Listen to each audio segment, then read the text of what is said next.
realmente sí, solamente hay 3 sexos biológicos. Y cuando comencé a conocer a la gente, que me empezó a explicar lo que sienten, lo que viven, que comencé a ver procesos de transición, a ti no te cabe duda que este es el camino correcto.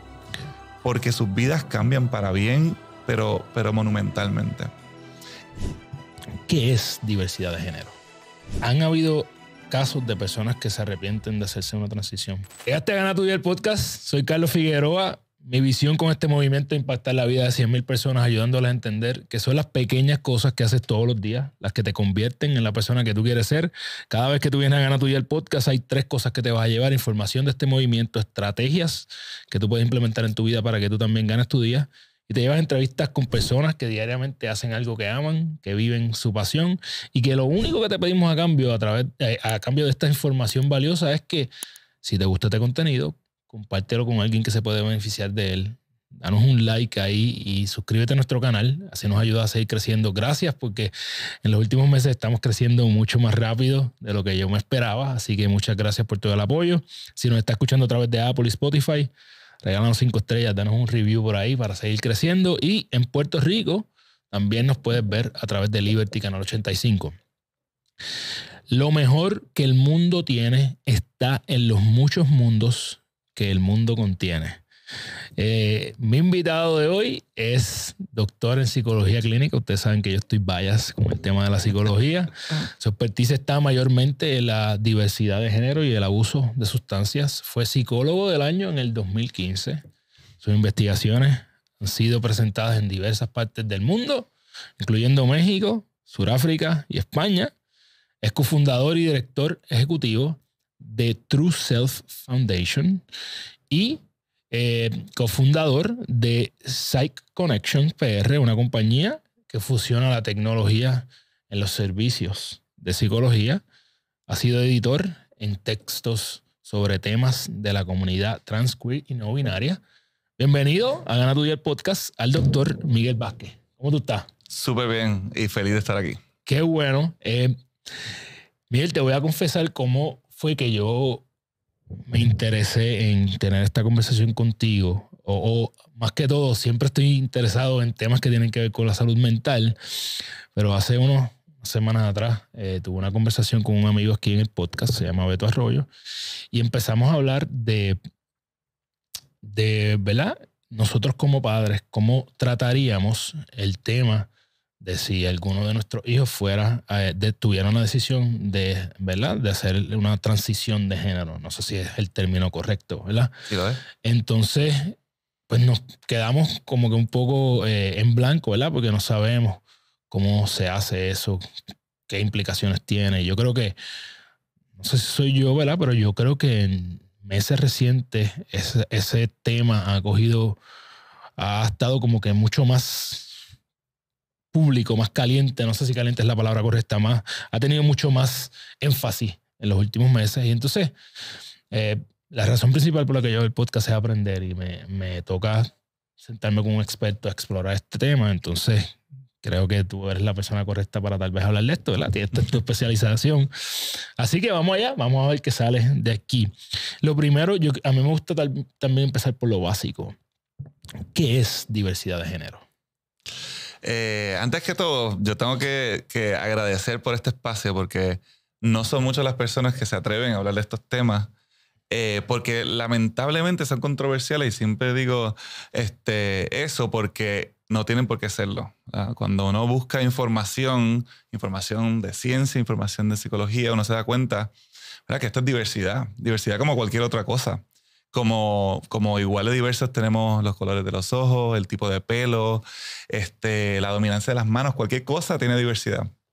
Entonces a veces pensamos que otras cosas como la sexualidad, el género, no tienen diversidad cuando sí la tienen. Y yo creo que diversidad de género, cuando me hace esa pregunta, pues tenemos que ir a lo que es género primero. El género es un concepto que se asocia al sexo, pero no es lo mismo para nada. Okay.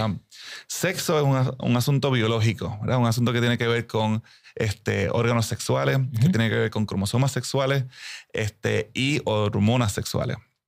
Esas 3 cosas informan lo que es el sexo. Y ahí hay 3 subcategorías, que son hombres, mujeres y personas intersex, que a veces no hablamos de eso, ¿verdad? Pero son personas que biológicamente nacen entre medio de los sexos, si lo podemos describir de esa manera, o con órganos diferentes, ¿verdad? O hormonas que se secretan en la pubertad que no son las esperadas y así por el estilo. Así que ¿verdad? cromosomas, órganos y hormonas son las 3 cosas que definen el sexo. Yes. ¿Sí? Y entonces, pues ya el sexo se asigna al nacer, ¿verdad? Cuando de repente la criatura nace y desde antes, ¿verdad? Cuando tenemos toda la parte de la expectativa de nacimiento y el sonograma y todo lo demás, se va asignando el sexo, pero se confirma en el nacimiento. Lo hace el médico. Y lo hace solamente con la presencia de órganos sexuales, ¿verdad? Lo que ve en el exterior, ni siquiera los internos. Así que ahí se asigna el sexo. Pero sabemos que mucho antes estamos asignando el género también. Ya eso que cuando en el sonograma te dicen si quieres saber el sexo del bebé o de la criatura, ya ahí comenzamos a crear expectativas de género. Si sabemos que va a ser nenes, y pongo las comillas porque nunca realmente se sabe, o va a ser nena, ya empezamos con el azul o el rosita. Empezamos con imaginarnos cómo va a ser la vida de esa criatura y ni siquiera lo hemos conocido. Perdóname, no quiero que pierdas la línea de pensamiento. Sí, no, cuando tú dices que no sabemos a ciencia cierta, ¿qué significa eso? Bueno, pues porque el sexo comprende esas 3 subcategorías y solamente lo que sabemos en un sonograma es solamente los órganos externos y cuando se visibilizan. Y se han cometido muchos errores, ¿verdad? En esa visualización. Estoy contigo, sí. Y entonces, pues nada, pues seguimos en esas expectativas de género de esa criatura que no ha nacido todavía y vamos imaginando todo lo que ese nene va a hacer, que va a jugar baloncesto con papá, que va a ser tremendo deportista, que va a ser médico, abogado, lo que sea, ingeniero. Y así con las nenas, ¿verdad? Y a eso también le atribuimos otras cosas, le atribuimos cómo se va a comportar en cuestión de sus emociones, si va a llorar, no va a llorar, si va a aspirar a grandes cosas o no cosas tan grandes o cosas más de seres humanos, ¿verdad? Diferentes cosas y personalidades. Ese es el género. El género es lo que nosotros asociamos al sexo basado en cuán masculino o femenino una persona es. ¿Y qué es masculino y femenino? Eso lo decide la sociedad. Es un constructo social. Y eso ha cambiado a través de los años, desde muchos años, ¿verdad? Y tenemos que asumir que el género es un asunto que va desde lo masculino a lo femenino. Y yo siempre digo, y me pongo a mí de ejemplo, ¿verdad? Yo estoy vestido hoy de manera bien masculina, pero si yo hubiese venido con un lazo en la cabeza o me hubiese puesto maquillaje en la cara, entonces estoy yendo desde lo masculino hacia lo femenino y como acercándome. Y hay personas pues, que no se sienten en los extremos, se sienten en el medio, que esas son las personas no binarias, por ejemplo. Y esa es la diversidad de género. Que a veces pensamos que eso es masculino y femenino nada más, pero hay mucho más de eso. Acabo de aprender muchas cosas en estos par de minutos. O sea que, basado en lo que tú me estás diciendo, no es tan mal decir que si tú hubieras llegado con un lazo en la cabeza, eso es femenino. Claro. Está bien.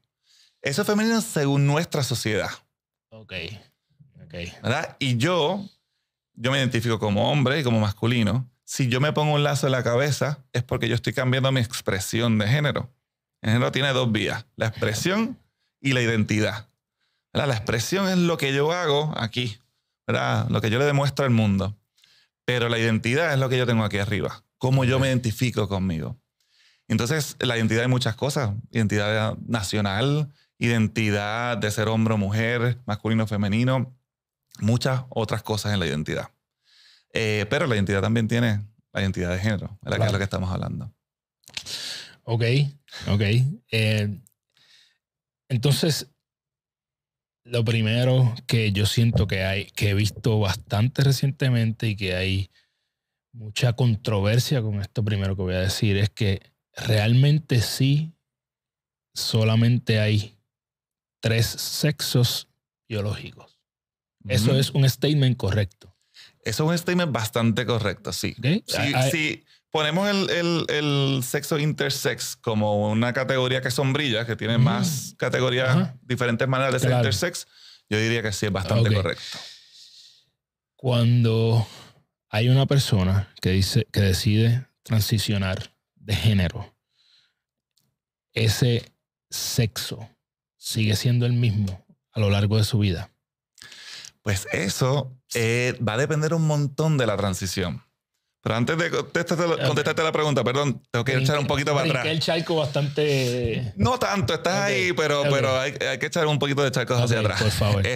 Pues mira, la mayoría de la gente es cisgénero, ¿verdad? Eso significa que una persona nace hombre, se identifica con lo masculino y así vive su vida. Claro.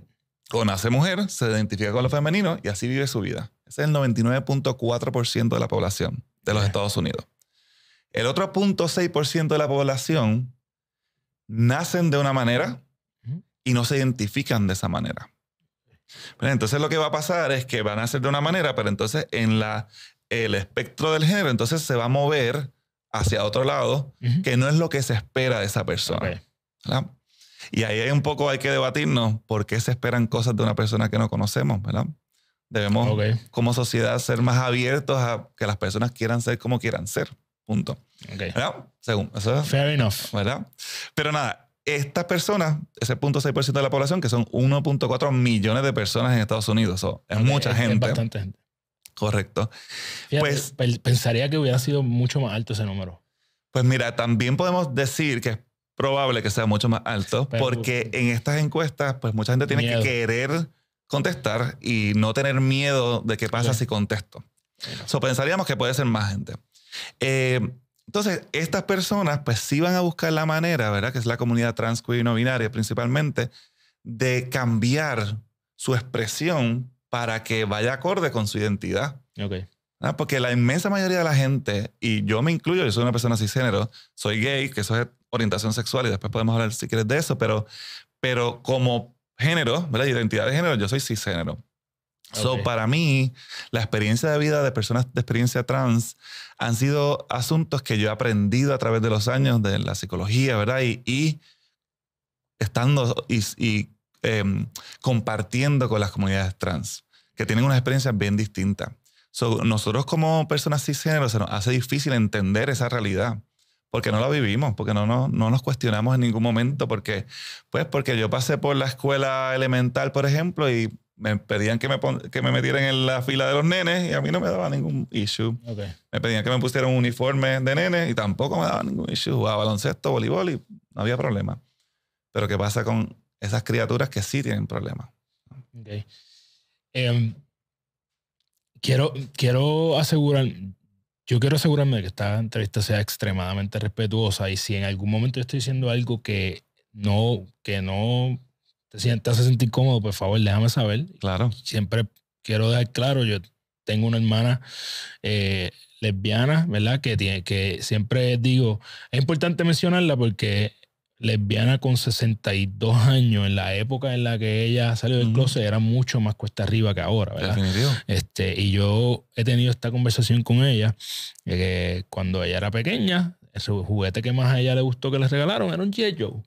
Entonces, pues yo quiero ser bien empático con el tema y tratarlo con el mayor respeto posible, partiendo de la premisa también de que tengo mi familia. Claro. Y la entiendo perfectamente porque, ¿verdad? Mis papás nunca se enteraron, pero yo me robaba las Barbies de mis vecinas y las escondía en la parte de arriba de mi closet, literalmente porque estaba en el closet y porque sí era un asunto que yo sabía que me iban a regañar por eso. La que no iba a ser bien visto. Y qué bueno que lo dijiste, porque una pregunta como hombre gay que me interesa saber, si tú siempre toda tu vida tú entendías que tu orientación no era la que supuestamente te enviaban, desde que tú tienes uso de razón. Desde que me robaste las palabras, ¿verdad? Yo siempre en los talleres que yo doy, yo siempre les pregunto a la gente cisgénero y heterosexual, ¿cuándo tú te enteraste que eras heterosexual? ¿verdad? Usualmente la respuesta que dan desde que tengo uso de razón es la misma respuesta que te va a dar la gente LGBT. Y es porque nosotros nos damos cuenta cuando empezamos a chocar con la sociedad, pero siempre lo supimos, ¿verdad? Y cuando empezamos a chocar, cuando de repente la gente empieza a imponernos sus expectativas. Y nos preguntan, por ejemplo, en el lado de la orientación sexual, te preguntan, pero ¿y qué nena te gusta? Y de repente cuando te hace la pregunta por primera vez, tú dices, pues que no me gusta ninguna. Y ahí te comienzas a enterar que lo que tú sentías no está bienvenido en la sociedad. Igual un poco, ¿verdad? Con la identidad de género. son personas con identidad de género diversa, porque todo el mundo tiene una identidad de género. Las personas trans, queer y no binarias que viven en el Puerto Rico de hoy, por ejemplo, que de repente en Navidad vienen y les hacen estos regalos bien femeninos que no van acorde con sus intereses. Entonces comienzan a darse cuenta que no, eso no es lo que me gusta. Comienzan a dar vestimentas que no representan necesariamente cómo se sienten. Y ahí empiezan a darse cuenta que eso no es lo que son. Yo mencioné que soy padre, ¿verdad? Y yo estoy bien, siempre estuve bien claro, ¿verdad? Yo no, mis hijos a lo mejor ya, mi hija y mi hijo ya a lo mejor tienen una orientación que todavía yo no necesariamente voy a saber, ¿verdad? Por ejemplo, mi nene juega con las muñecas de mi hija. Yo jugué con las Barbies de mi hermana, ¿verdad? Y eso no cambiaba nada. Yo no pongo el grito en el cielo porque mi nena tiene un mini tocador, ¿verdad? De maquillarse y yo veo al nene jugando, ¿verdad? Yo no hago una alarma de esto porque también entiendo que puede pasar, ¿verdad? Y que puede ser que su orientación sexual no sea heterosexual a largo plazo y that's fine by me. Y puede ser que sea heterosexual. ¿Verdad? Ninguno de esos, o sea, el género y el sexo y la orientación sexual son tres conceptos que son como, digamos, primos, pero no son hermanos, ni son lo mismo. La inmensa mayoría de la gente le tiene un pánico. Yo tenía, cuando empecé en el 2013 mi oficina, las primeras consultas eran de padres de mi hijo está jugando con muñecas, ¿qué tengo que hacer? No, yo lo quiero aceptar y yo lo quiero... Yo, hasta el momento lo único que tiene que aceptar es que a tu hijo le gusta jugar con muñecas. Okay. Más nada. La literatura científica nos dice que la identidad de género se comienza a formar desde temprana edad. Un año y medio a los 3 años. Pero la orientación sexual, el promedio es a los 8 años. Okay. So, lo primero va a ser identidad de género. Okay. So, ¿qué van a hacer los niños? Y es bien común que los niños jueguen con todo.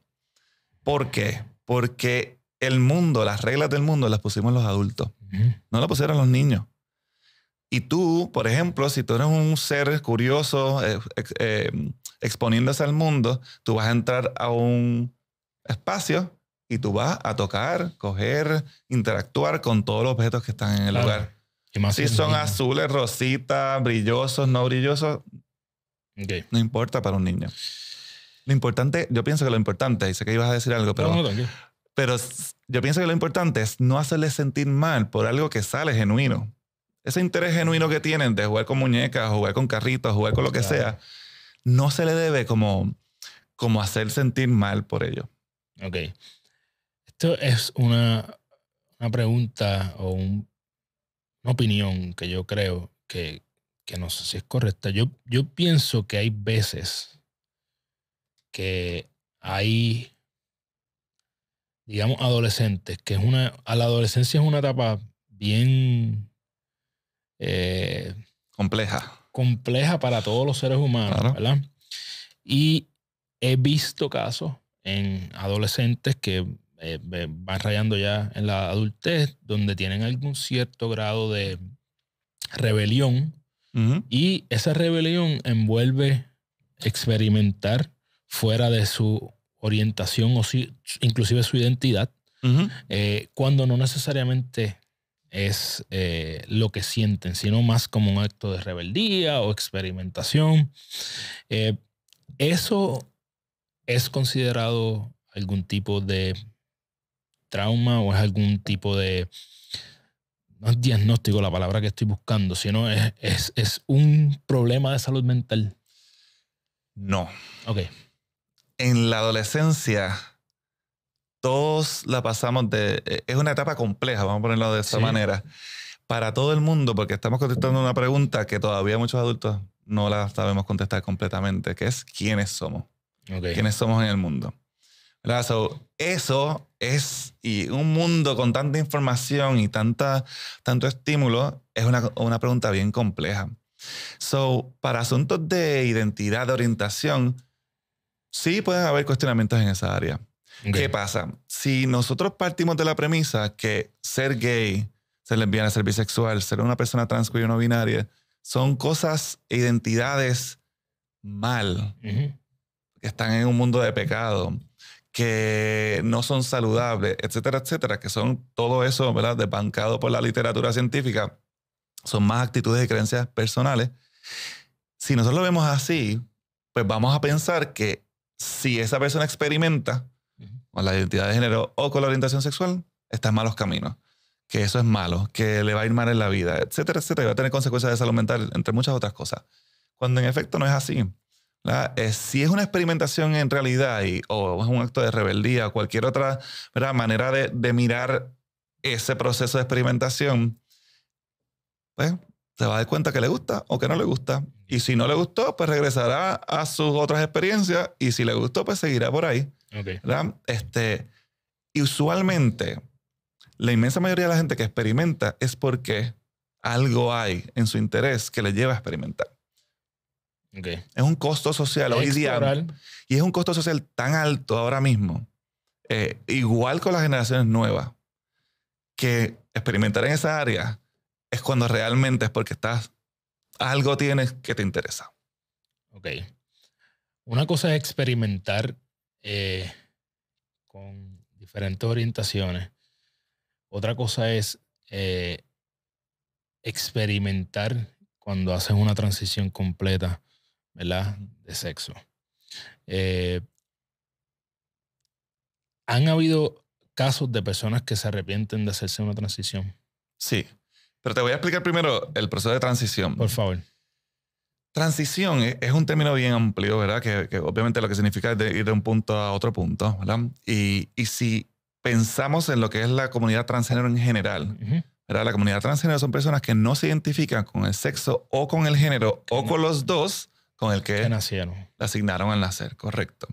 Así que una persona que no se identifica con género, la transición que va a ser en cuestión de expresión de género. O sea, que eso va a ser en asuntos de dejarme el pelo crecer, maquillaje, vestimenta diferente, tal vez nombre diferente, otras cosas.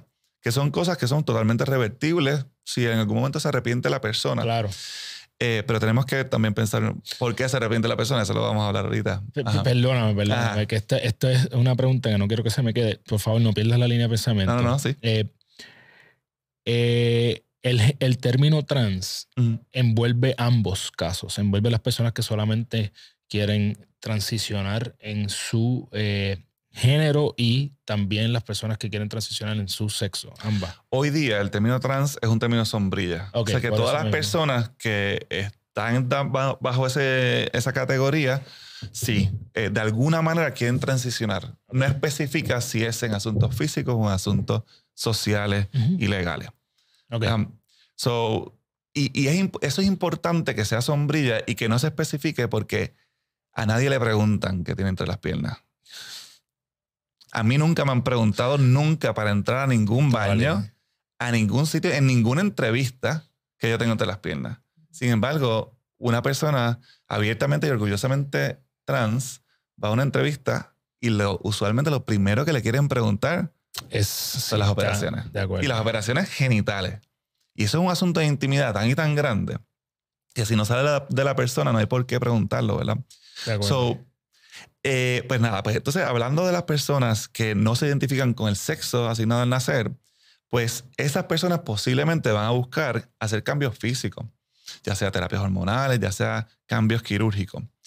Y dije posiblemente porque no todo el mundo tiene acceso a la salud, ni tienen los chavos, es ni tiene costoso y no todos, pero y en su mayoría hoy día en Puerto Rico estamos en un buen lugar. Por ejemplo, el Plan Vital costea las hormonas, por ejemplo, porque se ha determinado, y luego te hablo de las investigaciones y lo que dicen de estos cambios, pero que son cambios importantes y necesarios para la vida de estas personas. Así que en eso se cubre, y los planes privados están lejos de eso y trabajan caso a caso y es bien difícil. Y las cirugías, algunos planes privados las están cubriendo, algunos. Perdóname, ¿cuán frecuentes son estas cirugías? O sea, no sé si tienes una data de volumen en Puerto Rico, al menos, o en Estados Unidos. Puerto Rico no, pero ha habido estudios en Estados Unidos donde alrededor del 60% de las personas de experiencia trans, ¿verdad? De ese 0.6%, alrededor del 60% quieren o optan por una cirugía. Algún cambio de transición física por lo menos. Ok. Pues mira, sí, hay un % mínimo. Van desde el 3% hasta el 15% en algunas investigaciones, que personas que detransicionan. Ok, ¿Qué transicionar. pasa? ¿Qué significa detransicionar? Detransicionar es incurrir en o sea, que incurriste en alguna transición física y eventualmente retrocediste. Tiene que ver con muchas cosas, pero principalmente ese estudio en particular que estoy citando, que es de la Universidad de California, determinó, perdóname, este es de Fenway Institute, determinó que la inmensa mayoría de la gente que detransicionó, en ese caso era un 8%, te dije un range por otras investigaciones, ese era 8%, el 60 y pico de % que detransicionó por falta de aceptación social. No porque no quería, porque no se identificaban o porque dejaron de identificarse. Es que cuando transicionaron, papá y mamá les dejó de hablar, les cerraron las puertas en el trabajo y se encontró con una sociedad rígida que no acepta, y entonces nosotros vivimos en esta sociedad, no hay forma de escaparnos, hay que sobrevivir y hay que vivir, pues se transicionaron para poder tener trabajo, para poder tener gente que les quiera, así por el estilo. ¿Cuán posible es detransicionar? Porque no soy cirujano, pero pues tengo 2 dedos de frente, y si tú eres un hombre y te remueven los testículos del pene y te hacen una vagina. Sí, bueno, hay cirugías que pues echar hacia atrás lo que ya se había logrado es bien difícil, o hasta imposible en ocasiones. Pero tenemos que ver que las transiciones no siempre son como nosotros pensamos que, o sea, va a ser 1, 2, 3 y 4. Las transiciones para todo el mundo son bien diferentes. O sea que va a haber mucha gente donde se identifican como una mujer trans, un hombre trans, pero hicieron lo que querían hacer en cuanto a su cuerpo. No todo lo que querían hacer, o no todo lo que quiere hacer otra persona en esa misma situación. No necesariamente lo genital va a ser lo único. De hecho, en Puerto Rico es bien difícil. No se hacen cirugías genitales. Hoy día hay 2 o 3 doctores que están comenzando esos trabajos, pero antes de eso no. Tener operación genital en Puerto Rico significa haber ido afuera a Estados Unidos con los riesgos, a Estados Unidos y América Latina, con los riesgos que se implica de cuidado postoperatorio, y si pasa alguna complicación después de ese cuidado postoperatorio, llegan a Puerto Rico, los médicos no les quieren tratar porque no fueron sus operaciones. Eso es complicado lamentablemente. Y, ¿sabes? Parte de lo que a mí me gusta hacer a la gente reflexionar es ¿quién está complicando aquí la cosa? Pues si usualmente no van a ser las personas trans, va a ser un mundo que no les permite ser como quieren ser, como son. Una medicina y una ciencia que invisibiliza su comunidad completamente en los currículos, y por tanto hay médicos que no están adiestrados y no se quieren adiestrar en este tema. No les cubrimos las hormonas por mucho tiempo, no cubrimos la cirugía, o sea, les hacemos bien difícil la vida a estas personas, cuando siempre, a través de toda la historia, han existido. Cuando empecé esta conversación te comenté que había salido de una conversación anterior, ¿verdad? Y una de las cosas que hablamos en esa conversación, y ya habiendo tenido un ratito de conversación contigo, sé cuán erróneo estaba el pensamiento que 2 hombres cis heterosexuales estaban planteando aquí sin tener conocimiento. Pero no me abochorna reconocer mis errores. Eso se trata. Y una de las cosas que nosotros debatimos fue, si tú tratas y voy a decir lo que debatimos para que por favor lo expliques de manera profesional. Nosotros estábamos debatiendo, no importa, nosotros estábamos debatiendo que si tú tratas la anorexia como un issue un trastorno mental, ¿por qué no tratar el cambio de género en unas personas como eso? ¿Verdad? Y obviamente ya entendemos que no necesariamente lo es, ¿verdad? Ni tiene que tener una raíz en un trastorno mental, pero pues me gustaría, si tú hubieras estado en esa conversación, ¿cuál hubiera sido tu argumento? Pues mira, muchos me salen de esa conversación, me hubiese encantado estar. Y es que yo siempre pienso y para muchos temas controversiales, y las redes se han vuelto un instrumento para este tipo de cosas, las opiniones a veces las hacemos desde un espacio donde no compartimos esa experiencia. Punto válido. Oye, y claro que van a estar erradas porque no la compartimos. Al igual que posiblemente tú me hubieses hablado a mí a mis 15 y 16 años, cuando tal vez no estaba expuesto y educado en este tema, tal vez hubiesen sido pensamientos similares. Aunque, ¿verdad? Cuando uno viene de un grupo minoritario, uno tiene cierta sensibilidad también. Eso, maybe not, pero bueno, vamos a ponerlo como que sí. Te estás dando el break. Exacto. El punto es que, ¿verdad? Toda la naturaleza, o mucho de la naturaleza, los peces, los mamíferos, exhiben orientaciones sexuales diversas, identidades de género diversas. Pero el ser humano, el que piensa, razona, ¿verdad? Tiene emociones, construyó el mundo de una manera donde le dio énfasis a las mayorías. Porque obviamente a ese momento hacía sentido, ¿verdad? Esto le va a aplicar a la inmensa mayoría de la gente. Bueno, pues, pero hay mucha de la gente que las reglas sociales les hace daño, que es a las minorías. Y entonces, usualmente, quienes deciden, ¿verdad? Y podemos ver en muchas estructuras de poder, Senado, la Cámara de Representantes, el gobernador, ¿verdad? Son personas de ciertos grupos de la población que no experimentan ninguna de estas cosas.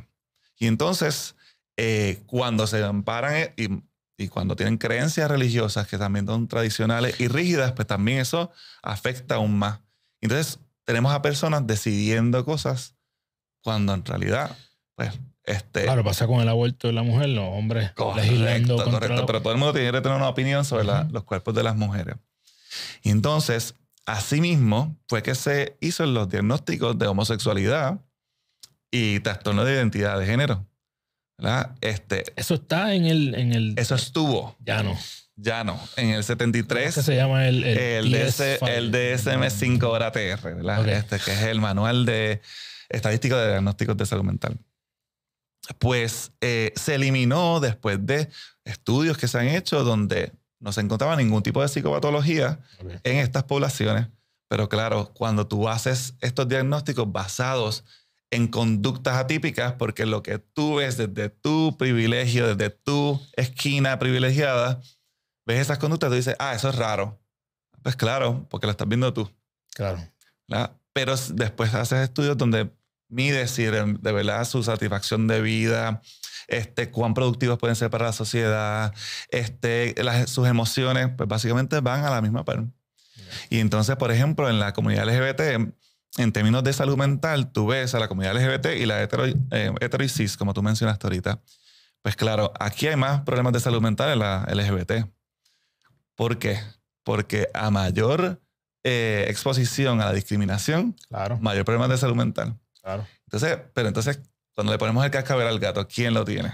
¿Quién es el gato? Claro. La sociedad que crea este espacio donde vamos constantemente en miedo, si te están acosando, si no te dan oportunidad, si entras a un sitio y te miran mal, obviamente pues va a ser más difícil tu vida. Hay un estudio en Puerto Rico que de jóvenes LGBT+, en escuelas de 14 a 17 años, más del 95% de la población recibieron acoso verbal por ser LGBT. Claro. Y eso es ahora que se ha atacado más el bullying y que hay un poco más de educación y que incluso yo pienso que la sociedad está mucho más abierta que cuando... ¿Cuántos años tú tienes? Yo tengo 41 ahora, pues en 2 semanas 42. Pues yo cumplo en 2 semanas. ¿Cuándo tú cumples? Octubre 12. Pues yo el 14. Yo cumplo 41, somos contemporáneos. Cuando tú y yo veníamos creciendo era muchísimo peor. Claro. Y nuevamente no quiero ni imaginar cuando mi hermana se estaba criando. Así que inclusive ahora que es mucho más abierto el panorama, por decirlo así, pues como quiera está esa problemática. Ok. Si vamos a la parte de cuándo se está listo. Yo creo que esto, y aquí, Yela, yo nuevamente quiero orientarme porque si yo, por ejemplo, pues, si un niño de 13, 14, 15 años, ya es un adolescente, perdón, para hablar con propiedad, si un adolescente de 13, 14 años, nosotros no creemos que debe estar sexualmente activo, porque no tiene la madurez, pues, ¿por qué sí puede tener la madurez para transicionar? ¿Verdad? Y eso es algo que a mí me impacta, honestamente, en cuán listo está este niño o niña para hacer una transición dependiendo de su edad. Mira, lo que pasa es que esto es lamentablemente político también. Okay. Y digo lamentablemente de nuevo e innecesariamente político también, porque tenemos un partido en particular y gente de otros partidos que son bien tradicionales que están fuertemente y consistentemente atacando a estas comunidades o nuestras comunidades con desinformación sobre todo. Más allá de las palabras que utilizan, es desinformar. Hubo un proyecto de ley hace un tiempo atrás donde intentaron hacer ilegales las terapias afirmativas. Terapias afirmativas en psicología, por ejemplo, son terapias que básicamente lo que tú haces es validar la orientación sexual diversa o la identidad de género diversa. Es validarlo. Okay. That's it. No es más nada. ¿Y esto pasa en una oficina de un psicólogo? Claro. ¿Y desde qué edad? Desde cualquier edad. Okay. Cualquier edad. Es quitarle el estigma, quitarle la vergüenza a lo que está sintiendo el menor. Ok, es afirmando lo que siente. Claro. Ni decirle tú eres así, tú eres asado, o haz esto, haz lo otro. Nada de eso se dice. Okay. Tú le preguntas a la persona te comienza a decir lo que siente y no hacerlo sentir mal por eso. Al contrario, decirle, pues perfecto, eso está súper bien, no hay ningún problema con eso. Y de hecho, eso te da la oportunidad en muchos casos de, cuando te hablan de sexualidad, pues poder orientarles sobre cuál es la salud dentro de la sexualidad, ¿verdad? O cómo adquirir salud dentro de la sexualidad. Pues entonces, en términos de la transición, que es lo más que a la gente le preocupa, las transiciones con niños, niñas o niñes, son un proceso. Para empezar con todo, es un proceso. Nadie toma una decisión por sí solo. Bien. Nadie. Ni la criatura, ni sus cuidadores, ni yo, ni ningún otro profesional. Primero es un equipo de género, ¿verdad? Se le llama gender team en inglés. Tiene que haber un pediatra, un endocrinólogo, psiquiatra en ocasiones cuando es necesario, psicólogo, los padres y el menor. Okay. Eso tiene sus versiones, ¿verdad? Dependiendo de qué profesionales están disponibles en ese momento, pero en su mayoría son varios profesionales. Cuando se es bien joven, no hay capacidad ni necesidad ni posibilidad de cambios físicos. Okay. Antes de los 10 años no se puede hacer nada. Okay.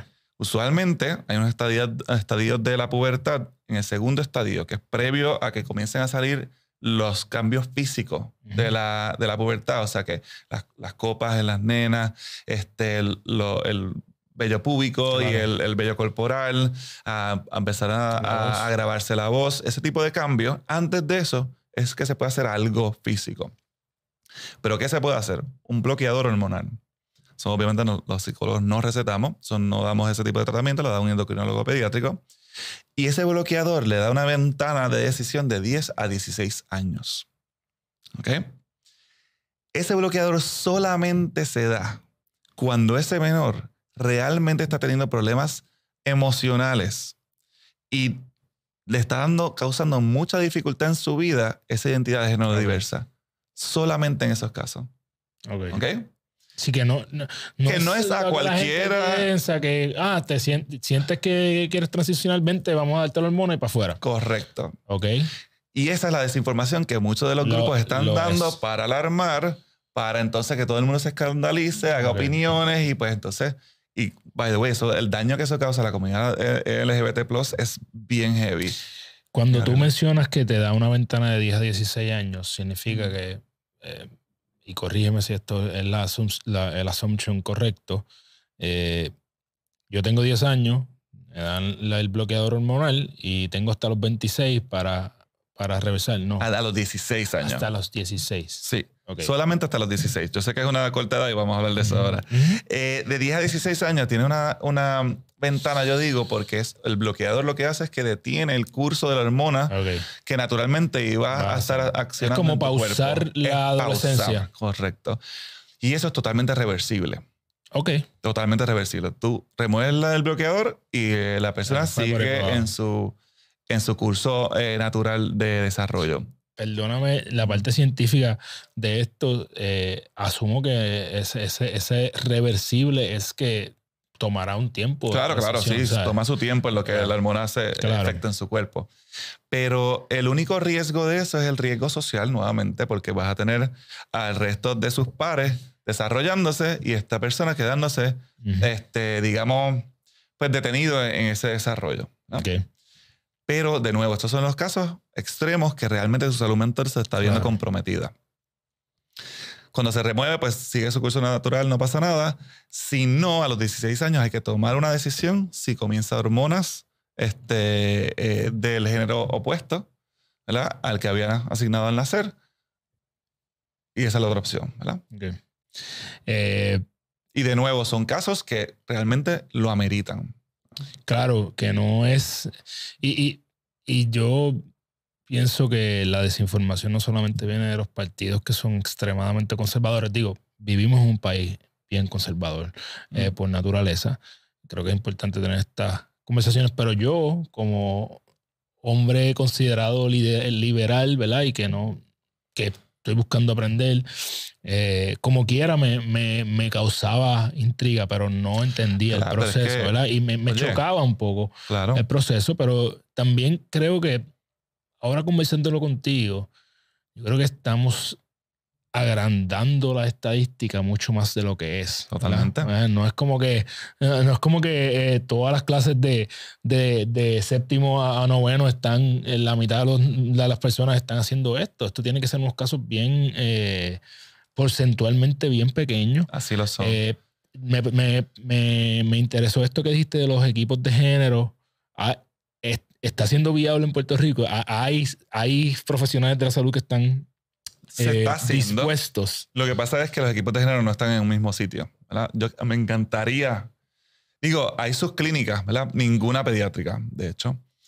Todas de adultos, que tienen sus equipos dentro. No son muchas, pero hay. El resto, como mi clínica es solamente de salud mental, tenemos solamente psicólogos, pues nosotros colaboramos con otros médicos, ¿verdad? Y nos comunicamos a través de cartas, de correo electrónico, llamadas y tomamos decisiones. Y eso es usualmente la práctica aquí en Puerto Rico. Hacer lo mismo, pero de manera un poquito más separada, virtual, tú sabes. Claro. Alejada. Yo, como comenzó esta conversación, aquella que te estaba hablando con mi pana Beto Arroyo, ojalá que veas este podcast, fue que, ¿verdad?, que cómo nosotros hacemos esto. Y esto es tu coaching para mí. Si resulta que Catalina Isabel o Carlos Ignacio tuviera en la población que desea en algún momento transicionar, ¿cuál debe ser mi approach como padre? Pues mira, antes de hacer un podcast con este tema, ¿verdad? Antes no, después de hacer un podcast como este que estamos haciendo, yo creo que lo primordial es que conozcas a alguien de experiencia trans que te cuente su historia. Yo conocía de libros hasta, qué sé yo, 2010 más o menos, un poquito antes.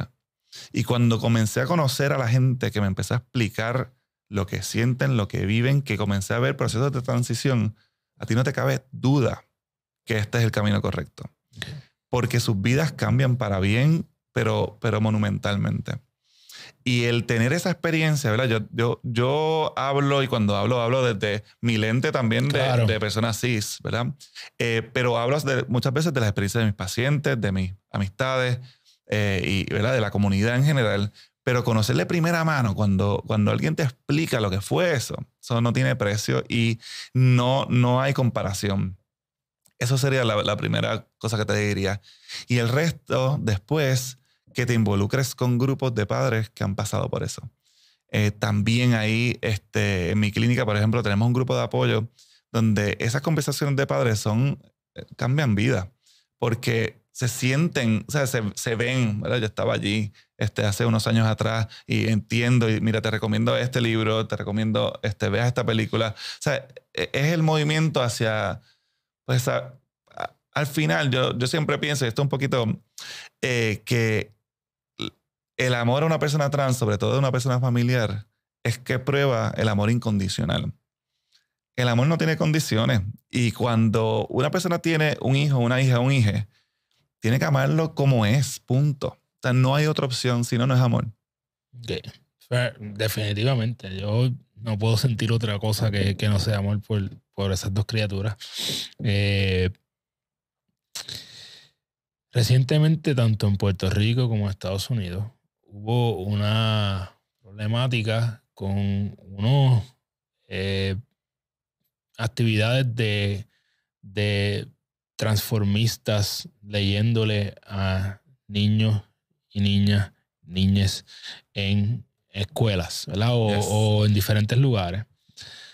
Y te voy a ser bien honesto. Mi primera reacción es ¿por qué? ¿Cuál es el propósito? ¿Verdad? Que creo que es la pregunta de mucha gente. Uh-huh. No sé si lo haría tan radical como para hacer una legislación en contra de esto, que vi que en Puerto Rico estamos intentando, no sé si se cayó o no. Se cayó. Y en Estados Unidos también. Pero mi punto de vista va desde, yo no pondría a plomeros, plomeras, plomeres a leerle a mis hijos, ¿verdad?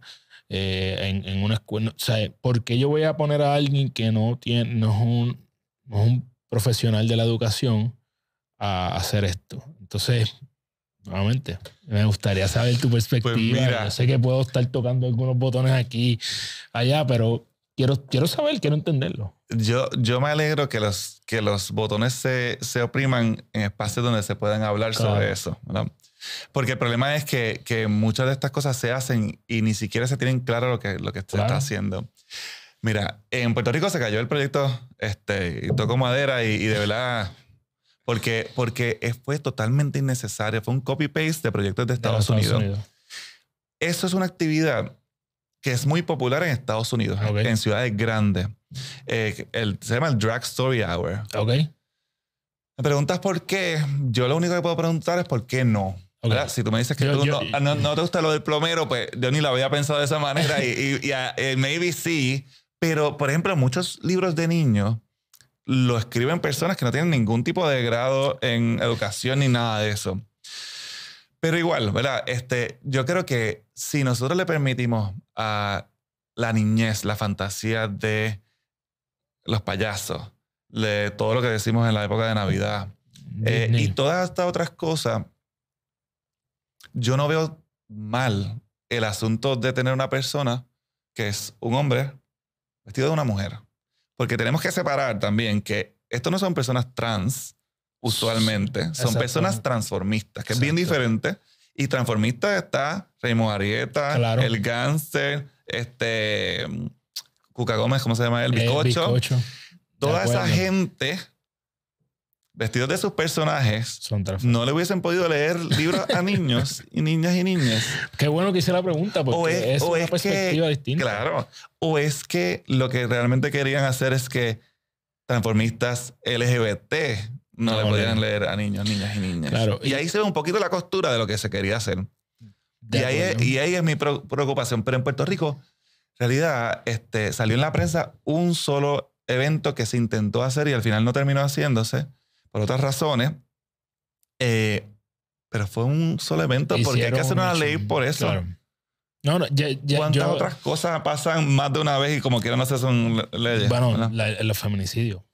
Por ejemplo. Pero sí, no, y yo no me molesta perder a ningún seguidor de Proyecto Dignidad. Creo que es un partido demasiado fascista, hasta cierto punto radicalmente conservador, que está haciendo no, el nombre no le hace justicia a lo que está intentando hacer. Tú sabes, y yo más allá de ese partido, que claramente no es mi favorito, yo creo que es un asunto de apertura. Hoy día la política no está teniendo ningún tipo de apertura y se está olvidando de que la política le hace daño a la gente, ¿verdad? Cuando lo hacen mal. Y a grupos en particulares. Y entonces, nosotros como comunidad LGBT y específicamente la gente trans, están siendo perseguidas. Y cuando tú haces un proyecto de ley que tú dices, pues yo estoy haciendo mi trabajo porque yo soy senadora representando lo que fuera, tú estás mandando un mensaje. ¿Pasó o no pasó ese proyecto? Un adolescente que está teniendo esta identidad de género diversa, un adolescente que le gusta vestirse de nena porque sí, porque le interesa y porque lo hace bien, ¿cómo se va a sentir de que le quieren prohibir su existencia? Eso está bien heavy. Y después de hacerte la pregunta, lo único que me vino a la mente es que tal vez el propósito de esto es crear empatía desde temprana edad. Maybe. Podría ser. Maybe, claro. No tengo la respuesta. Pero tú sabes que sí yo he visto criaturas, niños, niñas y niñas que han visto drag queens en televisión. Mis sobrinos, por ejemplo. Hacen preguntas. Las preguntas que hacen, tiene peluca. Claro. O mira qué grande es el pelo. O mira ese maquillaje. Sí, igual que los niños no ven la diferencia de razas tampoco. Hasta que uno se lo nosotros educa. se las ponemos ahí. Claro que sí, definitivamente. Otro tema que a veces tenemos problemas o dificultad, la palabra correcta. Uh-huh. Y me incluyo. Es con los pronombres. Okay. Yo creo que, ¿verdad? Y dijiste niñas y de momento dije, no es que tengo, no es que siento nada, es que se hace difícil. Porque no lo usamos a menudo, estamos aprendiéndolo. Lo que sí me crea mayor dificultad es cuando esto se convierte, el por qué esto es un problema mayor a veces. ¿Por qué es tan grande? ¿Por qué tengo que defender tan grande, crear un nicho tan grande por el pronombre? Es como que a ti te molesta si yo no te digo doctor Vázquez. No. Al Te contrario. digo Miguel. Que me digas Miguel. ¿Verdad? Exacto. Tú te sientes bien, ¿verdad? Pero entiendo por dónde vienes. Pero, okay. y vamos que yo me identifico con el pronombre masculino, que fue el que me asignaron al nacer, ¿verdad? Coincide con mi género. So, el asunto del lenguaje inclusivo no es un asunto que a mí me afecta personalmente. Okay. So, mis opiniones al respecto vienen de un privilegio brutal. Te entiendo. Te voy a hablar desde la gente con quien yo he hablado que sí le afecta y por la razón que yo hago un esfuerzo muchas veces que me cuesta. Me cuesta repensar las cosas. Yo aquí he hecho de seguro 20 errores y he tratado como que de ser consciente al hacerlo. Yo también. Claro. Pero es porque, oye, nos los llevan enseñando el lenguaje de una manera toda la vida. Y bueno, mucha repetición, tú sabes, a través de los años. So, desaprender muchas veces cuesta mucho más que aprender. So, cuando yo he hablado con personas no binarias, por ejemplo, esto es como negar su existencia. Es como si no te reconozco. Y yo sí entiendo que el lenguaje español tiene un error bien grande. Tenemos que pensar quién creó el lenguaje, ¿verdad? De nuevo los grupos de poder y todo lo demás. Y religioso, etc. Claro, y entonces el plural masculino, ¿sabes? Pone a los masculinos sobre el resto de las personas y eso, ¿verdad? Hay que buscar maneras de combatir eso. Okay. Ahí ves, el lenguaje inclusivo, yo creo que mucha gente entiende por qué es importante. Lo que a la gente a veces le molesta es cómo se aplica, ¿verdad? Que tal vez la E le resulte incómoda, o la X le resulte incómoda. Pero cuando uno explica por qué hace falta, la mayoría, sí, como la mayoría diría sí, contra, es verdad. ¿Por qué no decimos nosotras cuando hay 100 mujeres y un hombre y tenemos que usar nosotros? Tan importante ese solo hombre versus el 99% de las mujeres. No, y fair enough que me consta que eso tiene un arraigo grandísimo en el machismo, ¿verdad? Exacto, el patriarcado. Y entonces, pero claro, la E pues incomoda, pero entonces si no quieres usar la E, pues busca maneras de decir las personas que asistieron al evento en vez de los participantes. O sea, ahí se puede también buscar en el lenguaje la manera de hacerlo más inclusivo. Yo creo que es buscar estrategias de hacerlo, pero definitivamente con las personas no binarias, pues la E es importante. Es importante. Yo estoy... acabo de terminar mi libro, estoy en la etapa de edición, mi primer libro, y eso fue uno de los temas, incluso con la editorial. Yo le dije, yo quiero hacer mi libro bien inclusivo, ¿verdad? Todavía no está aceptado en la Real Academia, ¿verdad? Entonces, en la términos de una editorial, pues ya estos son otros temas, ¿verdad? Aún así, aunque no puedo poner totalmente inclusivo como se está trabajando ahora, pues yo busqué la manera de que todas mis conversaciones fueran lo más inclusiva posible, ¿verdad? Y igual cuando hablo de mis hijos, siempre me retrato y digo mi hija y mi hijo, ¿verdad? Exacto. Así que hay formas, hay formas. Educación con perspectiva de género ¿verdad? Y yo sé que aquí hay muchos temas que estamos tocando que me parecen que son bien importantes.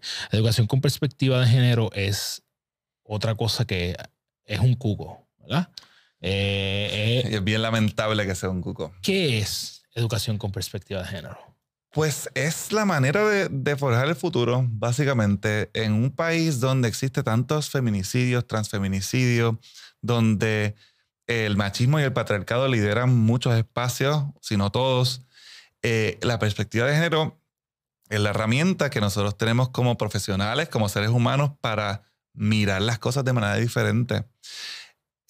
Se ha tergiversado tanto y de nuevo se ha desinformado tanto. Y es que estos son tácticas políticas reales y conscientes de desinformar lo que es, cambiarle el nombre, hacer 20 cosas para lamentablemente poner una herramienta sumamente útil en desuso y ni siquiera poderla sacar del toolbox, ¿no? de la caja de herramientas. Y es una manera de tú analizar textos que le damos a los niños, analizar figuras y dibujos que le damos a los niños, dinámicas que hacemos con los niños en el salón de clase. La cantidad de cosas que nosotros hacemos en la educación que limita a unos géneros versus a otros es increíble. Y cuando tú utilizas la perspectiva de género, pues tú te das cuenta que esta herramienta no la puedo usar, porque esta dinámica no la puedo usar porque entonces está privilegiando a las personas masculinas versus las femeninas. ¿Me puedes dar para que la gente que no sabe lo que es? Porque también somos locos repitiendo como el papagayo a los hoyos de red, como hubiera dicho el viejo mío. Dame un ejemplo. ¿Qué cambios haría la perspectiva de género? Por ejemplo, la educación con perspectiva. Una persona educada en perspectiva de género jamás le diría a un niño: los niños no lloran. Got it. Por ejemplo. O si ven a una niña jugando baloncesto, no le dirían como, ay, qué poco femenino se ve eso, ay, eso no es de nena. Okay. Limitamos mucho y va para ambos lados. O sea, en el asunto de los géneros, aunque es verdad que la parte más dañina la reciben las mujeres y las personas femeninas, nosotros los hombres y las personas masculinas también. Claro. O sea, el asunto de la inhabilidad que nosotros tenemos de experimentar nuestras emociones, procesarlas y que te las validen también. Los niños no lloran, los hombres lloramos con cojones. Claro que lloramos un montón. Yo lloro Entre hombres, por ejemplo, no hay afecto que se pueda dar. Claro. Y en Puerto Rico, bueno, tú dijiste malas palabras, o asumo que se puede. Claro, se puede. Sí, hace rato, sí. O sea, no puedo decir, si tú y yo fuéramos hermanos, te amo. Tiene que venir que después un cabrón para poder masculinizar la emoción. Es cierto, es cierto. Claro. ¿Y por qué? ¿Verdad? ¿Por qué no podemos? O sea, y eso es la crianza sin perspectiva de género. Yo me senté hace unos meses atrás con Aliana Vigio, que es la líder de consentimiento. Y eso fue un tema que tocamos, la parte femenina de nosotros. Yo a través de los años he ido mejorando, ¿verdad? Y cómo yo no decirle te amo a los hombres que son importantes en mi vida, ¿verdad? Claro. Y qué bueno que ya no me da cosita, ¿verdad? No tengo que engancharle necesariamente el cabrón. Me siento como que, mira, si esta persona es importante en mi vida, yo le voy a decir te amo, claro, y no me importa. Y no me hace menos, no cambia nada en mí. Ni te resta masculinidad tampoco. Mamitas y papitos, si tus chicos están enfermos y no quieres hacer largas filas en el pediatra, búscame en Instagram como Doctora Wisco. Ahí encontrarás el enlace para hacer una cita de manera virtual. Para nada. Ok. Ya después de este warm-up me siento cómodo para tocar esta última controversia, o penúltima, digamos. Una de las controversias grandes que están trayendo con la transición de género son los deportes. Yes. Sabía que eso venía por ahí. Eso tiene que venir, tú lo sabes, ¿verdad? Entonces, hay un caso bien conocido en Estados Unidos que es, ¿verdad? Lia Thomas, ¿verdad? Y uno de los debates grandes es, ¿tú sabes quién es Mike Tyson? Uh-huh. Si Mike Tyson quisiera ser mujer mañana, se jodieron todas las mujeres en el boxeo forever. Uh-huh. Si ¿sabes quién es Shaquille O'Neal? Si Shaquille O'Neal hubiera querido ser mujer, se jodieron todas las mujeres en el deporte ever porque no iban a echar ni un punto, ¿verdad? Ese es el argumento mayor. He visto videos, ¿verdad? Para hablar los dos casos. No estoy yéndome por un lado ni por el otro. Quiero entender tu perspectiva.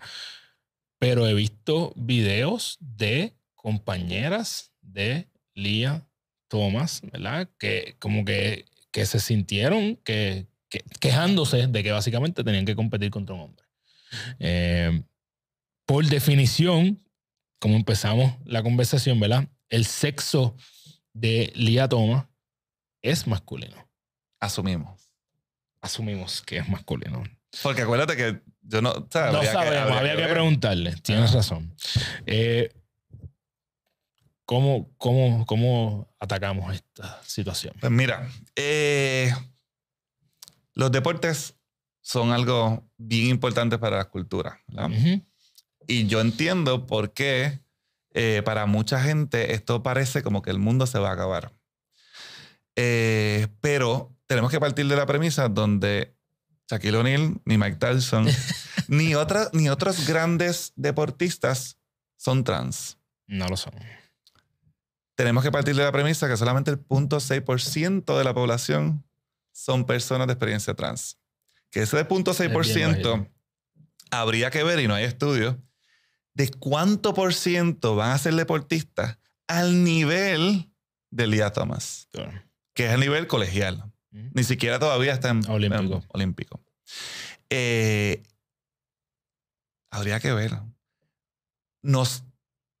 Hasta el momento podían participar y nadie le molestó.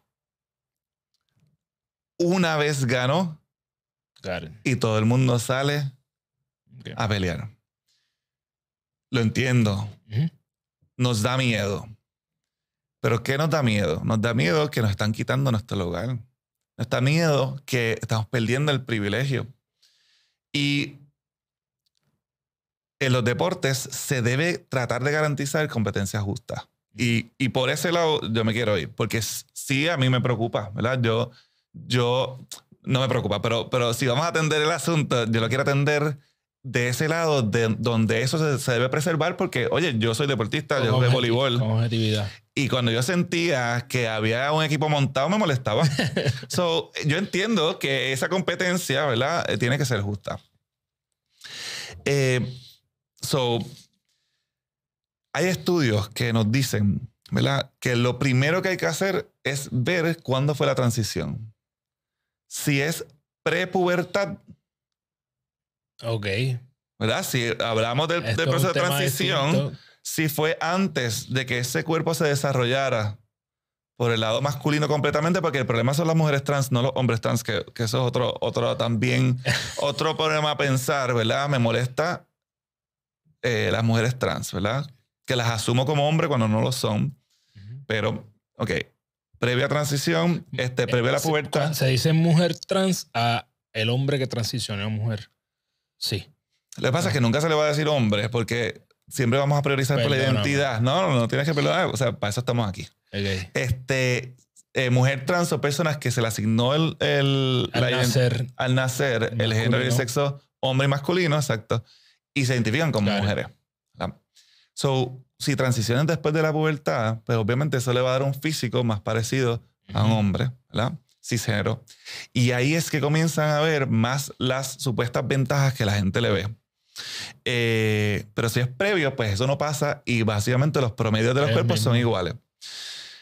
Hay una oda a la testosterona fuera de control, pero la testosterona no te da tampoco habilidad ni práctica. Yo conozco un montón de gente cisgénero, hombres que no tienen, o sea, no, el canasto nunca lo van a tocar, ni el aro. Carlos Figueroa, bienvenido al podcast. Exacto. En realidad, no es un asunto necesariamente, ¿verdad?, de solamente testosterona. Tiene que haber testosterona con habilidad, con otras cosas, ¿verdad? Es como los esteroides. Correcto.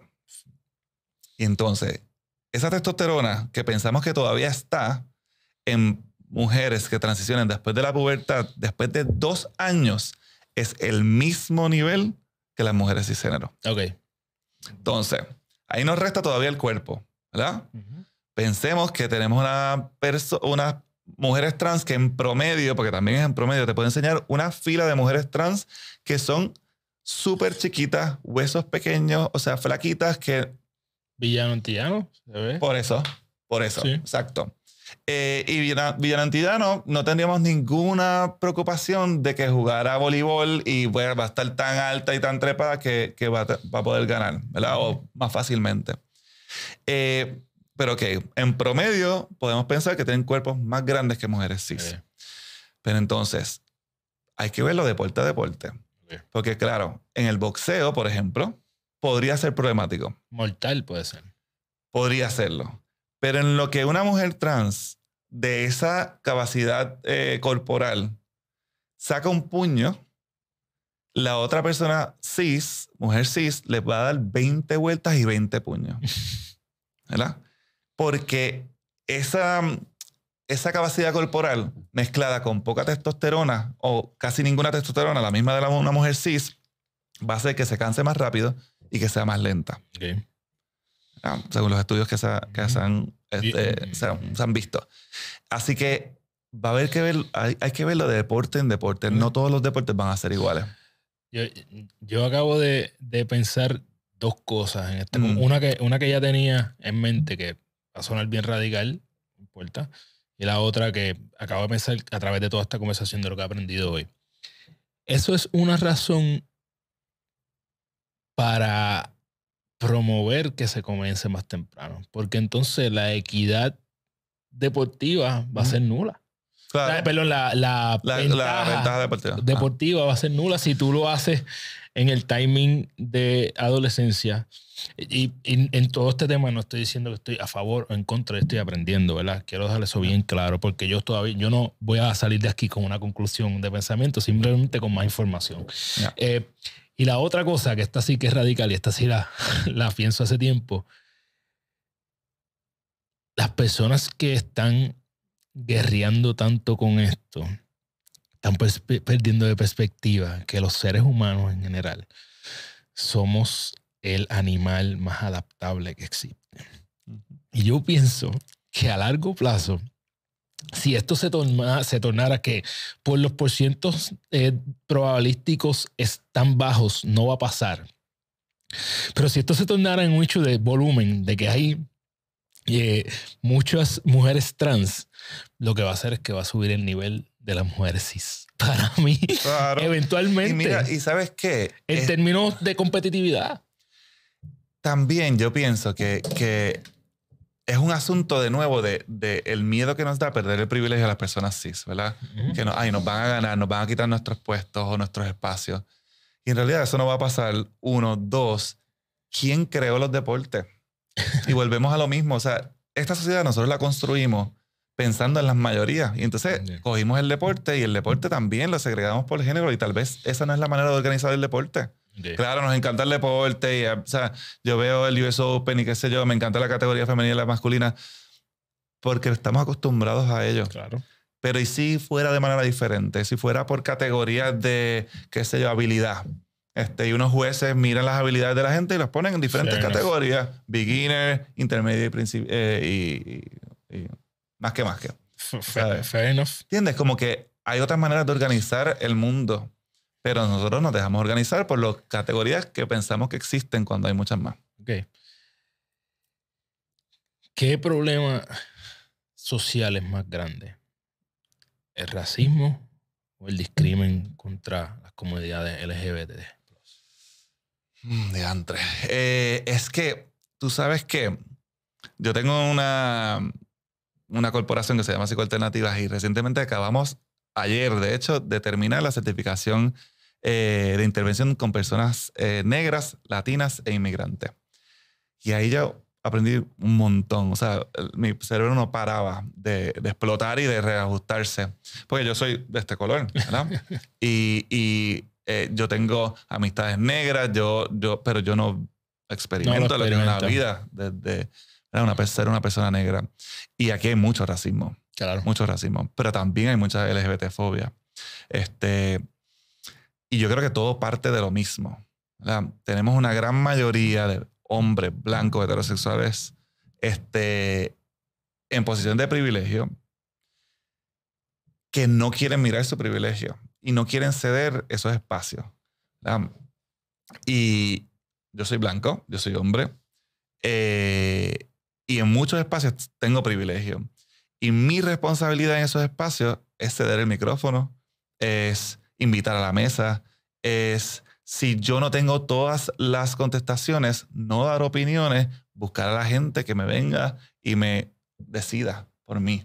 O sea, te puedo decir, qué sé yo, en las corporaciones que yo he estado, hacer un grupo comunitario que nos dé la información de la gente que le servimos o de la gente que queremos atender o lo que fuera, para no ser nosotros asumir cómo esa gente se siente y ve el mundo.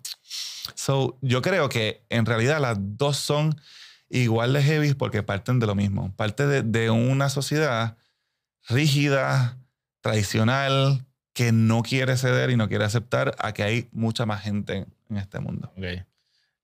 ¿A ti te gusta el stand-up? Me encanta el stand-up. Qué bueno. ¿Tú sabes quién es Dave Chappelle? Sí sé quién es Dave Chappelle. ¿Te gusta Dave Chappelle? No me gusta Dave Chappelle. ¿Por qué? No lo conozco tanto, lo dejé de escuchar hace muchos años, pero lo considero ofensivo en muchas ocasiones. ¿Por qué? Ajá. Miguel, y este sí que esto es un debate y ¿verdad? Lo digo con el mayor de los respetos. Te hice esa pregunta. Dave Chappelle hace parte de su punchline o de su mensaje es que muchas veces la comunidad LGBT+ hace este issue de que, ¿verdad? De que es más grande su problema que el problema racial. Eso no es la opinión de Carlos Figueroa, es lo que Dave Chappelle dice, ¿verdad? Entonces, mi debate aquí con esto es, si yo puedo dar libertad a cualquier transformista de hacer su arte, ¿por qué yo no puedo dar la oportunidad a Dave Chappelle de hacer su arte? Sí, es arte. Bueno, el que no lo vea no significa que voy a hacer una ley para que él no salga. No, yo te entiendo. Yo lo que pienso es porque pienso que hay ciertas cosas que no son graciosas. Y yo creo que es bien fácil hacer un chiste del caído, del que está en el margen, del que socialmente no se acepta. Y eso, principalmente eso. Hay de tantas otras cosas que se puede hacer chiste. Y nosotros como sociedad nos hemos acostumbrado mucho. De hecho, cada vez que salen asuntos de acoso escolar y todo lo demás, mira los comentarios abajo. La gente puertorriqueña sobre todo, no, que eso te da personalidad. Ay, todos pasamos por eso y sobrevivimos.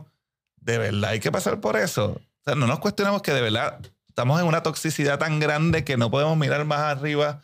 Que yo creo que ese es el problema de muchos que nos pasa en Puerto Rico, ¿verdad? Que estamos tan sumergidos en esta situación que no nos damos cuenta que hay otra posibilidad más sana, y más saludable de vivir. Ok. Está bien. La pregunta con respecto a esto sería, entonces, ¿quién traza la línea? O sea, es porque yo, y siempre pongo a Chappelle, no es la primera vez que hablo de este tema en el podcast, ni específico de este ejemplo. No sé qué has visto de él y qué no, pero su último especial de Netflix, él hace unos chistes con una mujer trans que se quitó la vida y que tenía una hija biológica. Entonces, él hace un punchline que es fuerte, lo es, ¿verdad? Él dice que esta mujer trans se llamaba Daphne, era un stand-up comedian, era amiga de Dave Chappelle. Dave Chappelle es amigo de su familia. A él lo intentaron cancelar por esto, ¿verdad? La comunidad LGBT+. Y la familia de Daphne, que era esta mujer trans, lo defendió. Entonces, su punchline fue que él conoció a la hija de Daphne y le dice como que I knew your mother, she was a great man. So ese es el chiste. Y I knew she was a man because you gotta have balls to jump from a 10th floor. ¿Okay? Este es el problema, ¿verdad? De esto. Yo te soy bien honesto. Yo pienso que si la familia de esa persona está bien y si esa persona que vio a Chappelle y fue amiga de Chappelle está bien con eso, ¿por qué todos los demás quieren hacer un nicho? Bueno, es que yo creo, uno me parece una insensibilidad, pero de sobremanera, por eso lo dejé de ver hace muchos años. Ahí está poniendo en juego no tan solo las personas de experiencia trans, sino la salud mental y los problemas de salud mental en general. O sea, eso no es un asunto de valor, el tirarse un asunto de un 10, una plata de 10 pies. Para nada. Y como simplificar eso a un chiste, diablo, no me gusta en lo absoluto, pero yo creo que él representa una minoría y también que venga de una minoría está bien heavy. Porque la gente de minorías conectan con el sufrimiento. Y él lo que está haciendo es desconectándose del sufrimiento. A él estoy seguro que si no tuviese todo el privilegio del dinero que tiene y de tú dices que talentoso que es en la comedia, lo discriminarían muchísimo. Es que él viene de ahí. Él tiene dinero ahora. Claro, y entonces, ¿por qué de repente utiliza esa fama, ese micrófono y ese talento para atacar a gente que es diferente? Okay. Porque él también lo es. Y fine, la familia lo puede aceptar y todo. Hay que ver quién es esa familia y cuánto aceptaba a su hija. Pero es que cuando uno vive en trauma, ¿verdad? Y vivir en trauma es vivir en una sociedad que no te acepta, que te señala, que te rechaza, que no te mira, que no te valida, entre muchas otras cosas, ¿verdad? Porque también está la violencia física y todo lo demás. Tú, aunque no sea tu issue, pero tú ves a alguien que está maltratando a gente de tu comunidad y tú reaccionas también. Razón por la que los transfeminicidios, por ejemplo, cada vez que pasan, toda la comunidad trans se afecta, la comunidad LGBT+ en general se afecta. Y tú lo ves, yo lo veo en mi oficina después, el día después. Todo el mundo llega nervioso, todo el mundo llega triste, desesperanzado, porque es un asunto que afecta a nivel emocional. Entonces, pensamos que un comentario es simplemente un comentario, pero viene atado a una historia bien grande. Okay. Vamos a hacer esto, vamos a hacer un trato. Yo te invito a que le des una oportunidad con otro ojo. Esta es mi opinión de Dave Chappelle. Yo pienso que más que un comediante, él es un activista. Un activista de derechos civiles para las personas que sufren racismo. Y que su herramienta es el stand-up comedy. Y que sí, hay unas líneas bien finas en el stand-up comedy en todos los aspectos. Que se cruzan y a veces pues se cruzan demasiado y no estoy defendiéndolo por completo, pero te exhorto a que de la misma manera en que yo estoy aquí totalmente abierto a hablar de estos temas con un ojo objetivo, que yo entré a esta conversación con un tipo de pensar y estoy saliendo con otra, que les la oportunidad. Mira, yo no te voy a decir si sí o si no. Tal vez un día te llame y te diga, mira, vi algo. Esto no sé si voy a aguantar mucho tiempo, pero yo pienso que el activismo de hoy día no puede ser solamente racial o solamente LGBT o solamente feminista. Tiene que ser de todo. Porque es que la raíz del problema es la misma. Es exactamente la misma. ¿Cuál es? El patriarcado y el machismo. Eso, de ahí sale toda la discriminación hacia todos los grupos diferentes. O sea que si yo como hombre gay y que hago mis trabajos de activismo ¿verdad? Y lo que hago en mi vida, que me encanta lo que hago, no estoy también haciendo trabajo antirracista, pues no estoy haciendo las cosas bien. Si no estoy haciendo trabajo también feminista, pues estoy haciendo un trabajo incompleto. Excelente, me ha encantado esta conversación. Te confieso que entré con miedo a esta conversación, ¿verdad? Ajá. Y como dije, no sé qué va a pasar, vamos a ver cómo... porque pues no todo el mundo... Digo, tú eres un profesional, ¿verdad? Un doctor, tampoco es que estoy hablando con el loquito del lado. No todo el mundo necesariamente tiene la misma flexibilidad en cuanto a la diferencia de criterio y de opiniones. Así que gracias por tu tiempo. Antes de hacerte la última pregunta, por favor, dile a todo el mundo dónde te consiguen, tu compañía, redes sociales, etcétera. Pues yo hago varias cosas, pero yo, Dr. Miguel Vázquez Rivera en Instagram, Facebook y LinkedIn. Intenté ver un Twitter y TikTok, pero no son para mí. Tengo Psicoalternativas como una de las redes y uno de los trabajos donde hago mucho adiestramiento y somos una clínica de salud mental también para la diversidad. Tengo un proyecto que se llama True Self Foundation, que es una fundación que trabaja para la movilidad social y el bienestar de las comunidades LGBT+ en Puerto Rico. Nosotros, por ejemplo, tenemos becas de cirugía de afirmación de género, damos becas académicas, damos campamentos para jóvenes, hacemos un montón de cosas bien bonitas.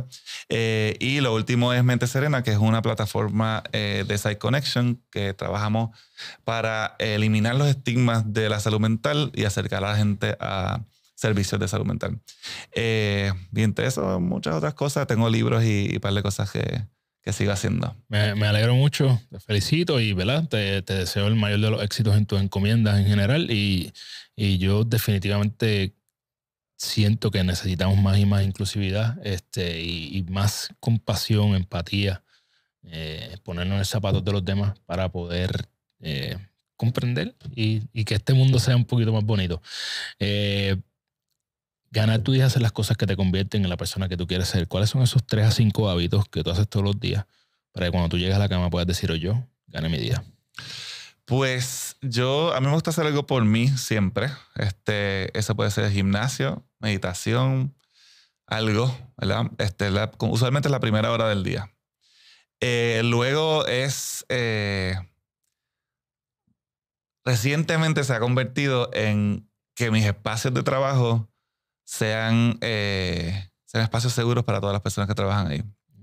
Porque somos un grupo diverso que trabajamos en los mismos espacios. Y eso para mí, que mi empleada se sienta cómoda en el espacio de trabajo conmigo, con lo que está haciendo, se sienta validado, querido y tú sabes, impulsado. Eso es otro de mis hábitos importantes. Nosotros hacemos check-in, hacemos reuniones mindful, tú sabes, como que me encanta eso. Otro hábito que conectar con mi familia. Eso para mí es bien importante. Ya textos, llamadas, de alguna manera estar ahí presente. Y antes de acostarme, siempre ver alguna serie que me haga reír. Solamente que me haga reír. No va a ser Chappelle. Por eso no veo de Chappelle. Exacto. Oye, gracias Miguel por este tiempo. Siempre termino con varias cosas. Primero, dándole las gracias a mis amigos de woodbrandpr.com. Esta gorra que tengo no la pueden conseguir allí porque tiene muchos añitos ya, pero puedes conseguir gorras como esta que tengo aquí es para ti. Y casualmente esta gorra la sacaron para el mes de Pride, así que espero que te la disfrutes y la puedas utilizar para cuando tú gustes, para el gym, para lo que sea. Puedes ir a woodbrandpr.com, utilizar el código GTD y vas a tener free shipping Si no te lo dan, me escribe, que yo hablo con la gente que tenga que hablar allá. Y siempre también termino que me llevo de esta conversación. Yo creo que lo más importante que yo me llevo de toda esta conversación es que no importa tu sexo, tu identidad o tu género, todos estamos tratando de encontrar quiénes somos constantemente, todo el tiempo, y que, ¿verdad? Es bien importante que dediquemos tiempo a eso y que permitamos que las otras personas sean, ¿verdad? Quienes quieran ser. Te confieso que en toda esta conversación he aclarado demasiadas dudas que yo tenía, barrabasadas que tenía en mi mente que no estaba claro y que ahora lo estoy. Así que yo sé que las personas que se den la oportunidad de ver esto se van a llevar educación. Es la razón por la que yo creo que me gusta tener este tipo de conversación que no todo el mundo quiere tener y que yo creo que necesitamos bastante. No necesitamos saber lo que las otras personas tienen entre las piernas para validarlo. Yo creo que eso es algo también, yo no me interesa que nadie me pregunte, ¿verdad? Nadie me ha preguntado nunca, ¿verdad? Lo asumen, así que no necesitamos saber eso. Creo que tengo una perspectiva distinta desde cuando las personas necesitan support. Todo el mundo necesita ayuda, desde cuando necesitan support para para sentirse bien con su espacio en el mundo.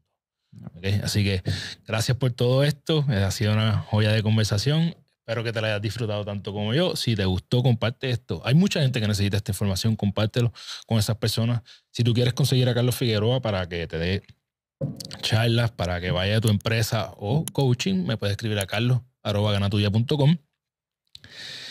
Si nos está escuchando a través de Apple, Spotify, oye, para un momento, dan un review ahí, 5 estrellas, y seguimos creciendo. Y nada, recuerda que eres la única persona responsable de todo lo que pasa en tu vida, que la forma en que cumples tus sueños, desarrollando los hábitos que te acercan a ellos, porque eres tus hábitos.